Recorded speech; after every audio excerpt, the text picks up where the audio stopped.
Welcome, folks, back to another interesting podcast from Crowsdale. Today, we have our resident, Mr. Mike. And how are you doing, Mike? I'm doing well, thank you, Jim. Thank you for inviting me here first. Oh, sure, I'm glad. Now, he had some knee surgery. Yes, yep. Back before Christmas, and 1 month ago today. 1 month today? Yep. And you walked in? I walked in. I've been told by Anna, my physical therapist here, that I've got my range of motion is excellent. Now we've just got to work on strength. And before you know it, I will not be using a cane at all. 100% back on the pickleball court. Oh no, oh no. Yeah, let's wait and see. Okay. Oh, first of all, the first question I usually ask, tell me about where you grew up and all the way up through high school and so forth. My dad worked for the phone company, so we moved all over the South. But by the time I was going to, I guess, second grade, we moved to Charlotte. And I grew up in Charlotte, went to Sedgefield Elementary and junior high schools, and then to Myers Park High School. I know a lot of other people here did too. We got a good contingent of Myers Park alums here. And from there to Carolina, University of North Carolina, where I met my wife, Marcia. Spent 4 delightful years there. And then we moved to Roanoke, Virginia, where I had been accepted in graduate school at Hollins College, now Hollins University. We stayed there for several years. Marcia also got her degree from Hollins. That's another story that you can get her to tell you when she's on this podcast. Moved around a lot from there because Marcia was working for the phone company at that time, C&P phone company, and then AT&T and others as all the divestiture was going on. Lived in Western Virginia in Roanoke and Blacksburg, then moved to Vienna, Virginia, right outside Washington for many years, and then spent 15 years in New Jersey, where she was with AT&T and then with a consulting firm. And then when she was asked by the consulting firm that she worked for if she would like to do some work with Blue Cross Blue Shield in North Carolina, she said, well, yeah, we could move back down there. And so we did, and it was a short step from that to Crowsdale Village. All right. Way to go. I just wondered how you're going to filter back down from way up there. That's great. Anyway, you have turned into a very good author writing books. Thank you. I have worked at it. Yeah. And if you haven't, any of you people haven't read one of his books, well, if you're a resident, there's some in the library across the hall. You can get them online. I have mine right here, which is number 1, the first book. Isn't it? Nope. Okay. First book is Jimmy the Stick. Okay, Welcome to Jimmy's Place. Yeah. I think that's the 5th in the series. Really? Yeah. I need to get a good corrected version of Yes, what's you do. with. Yeah. Anyway, Jimmy the Stick is the main one. And he is Jimmy is he owns in the present of the novels, which begins in the 1930s, 1932 actually. He is the owner of a speakeasy, or speak in the parlance of the times. He has been a gangster. He helped on the fix of the World Series.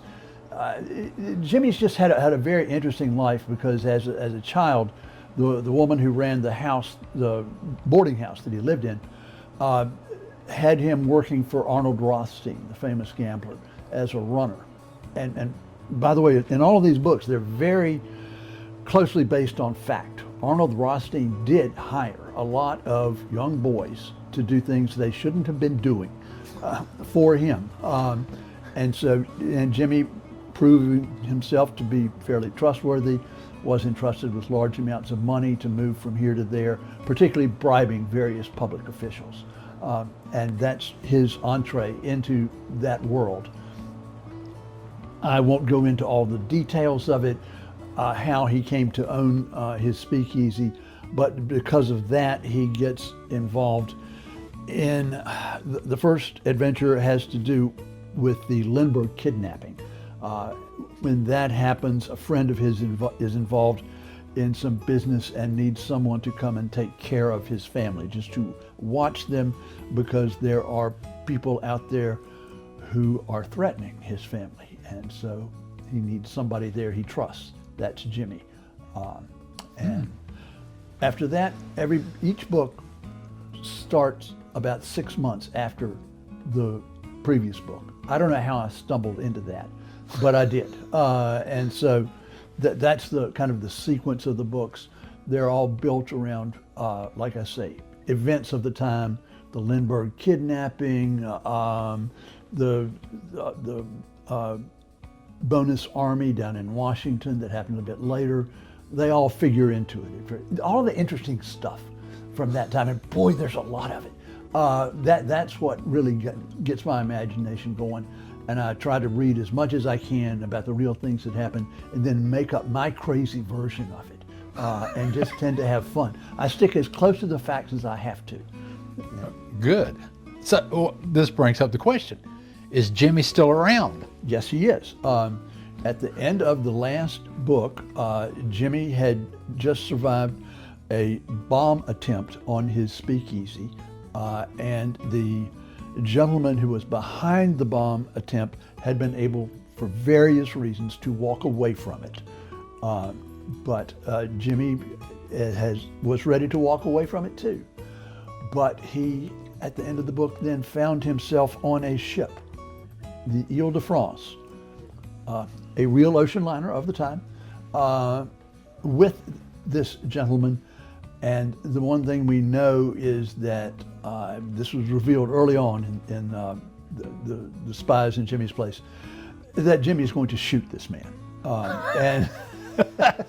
But we got several hundred pages to go before we get to that part yet. Oh, so are they on the ship yet? We're on the ship, yes. We are working. I have no idea exactly how many, couple hundred or 100 pages or so into this one. Okay, good. Is this going to be the last Jimmy's book, or I can't answer that. Oh, I don't know. It could be. It could well be. Okay. Okay, as an author, Yeah. do you like to kill off the person, or could he be just out there somewhere? I prefer not to kill people off. I try to keep the body count to a minimum in my books. I think a lot of suspense novels get away with, just a big nasty scenes with lots of deaths in them, and I do not like that. I try to make the action scenes realistic. Welcome to Jimmy's Place does have kind of a high body count by the end of it. I didn't mean for that to happen, but it did. That's okay. It's a good book. Thank you. I like it. And you brought some more additional things today. Let me talk about this just a little bit, because Okay. this video premieres. This is the first book that I wrote, and it is a collection of short reviews of the movies that you were seeing showing up in video stores. Remember the video stores back in the 1980s and 90s? There was one on every corner, and it seemed like, and this was before Blockbuster kind of took over. And I noticed that every week I would see movies in there, sometimes with big name stars that I'd never heard of. And at the time I was reviewing movies professionally for the Roanoke Times, and I thought, now wait a minute, how did these things come about? Why are they here? And so I decided to start a column about it. I wrote a weekly column called It Came from the Video Store, and I would look at the things that had shown up without very much publicity. Some of them were very good, most of them were not. I decided in the course of writing this book that the ratio of good stuff to bad was roughly the same in the video store as it was in the theater. About 10% stuff's really good, worth your time. The rest, maybe it's fun, maybe it's not. And this book kind of tried to help people find their way through that. Okay. Then it led to this.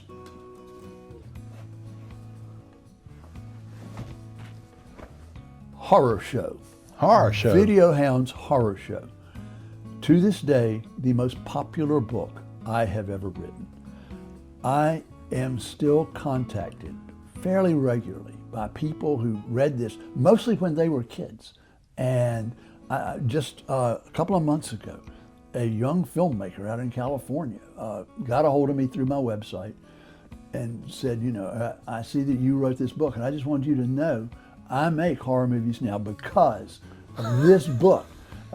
His parents let him buy it, and this is, as you can see, it's 999 hair-raising, hellish, and humorous movies.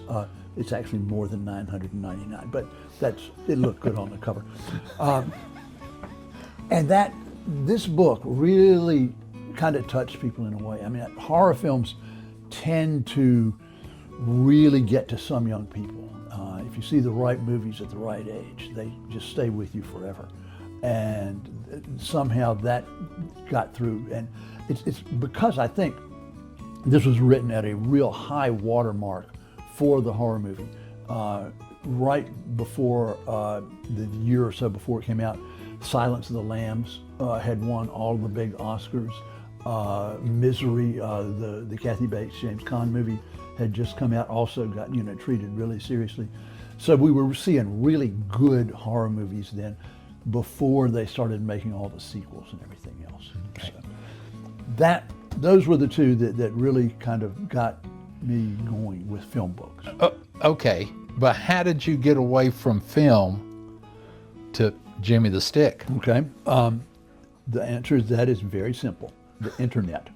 Oh, the internet.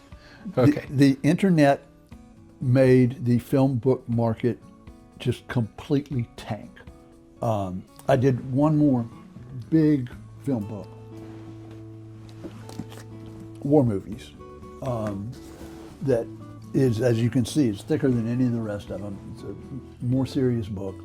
It sold pretty well. The publisher was happy with it. And then right about then is when the DVD revolution came in along with the internet. And all of a sudden, there were film reviews everywhere. You just couldn't sell books about film anymore.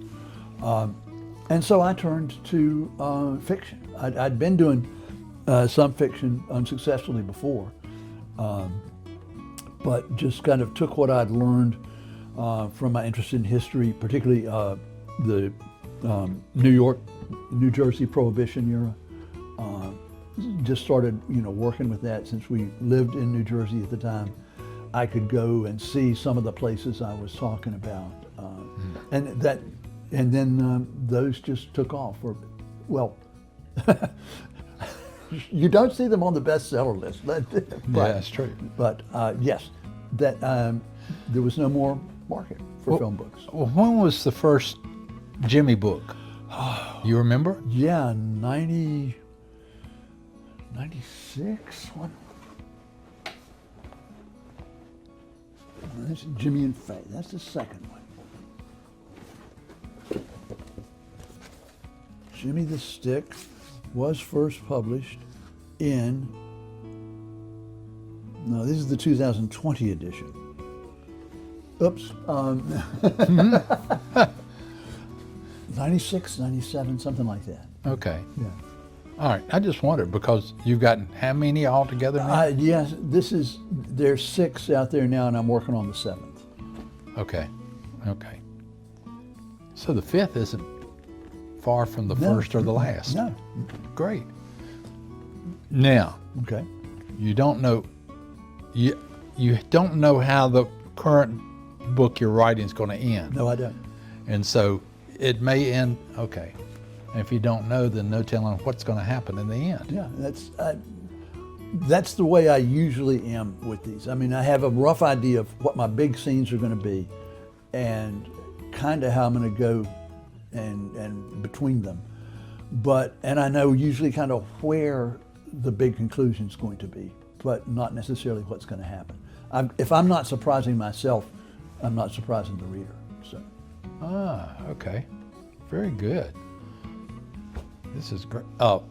Does Marcia have any input on any of these books?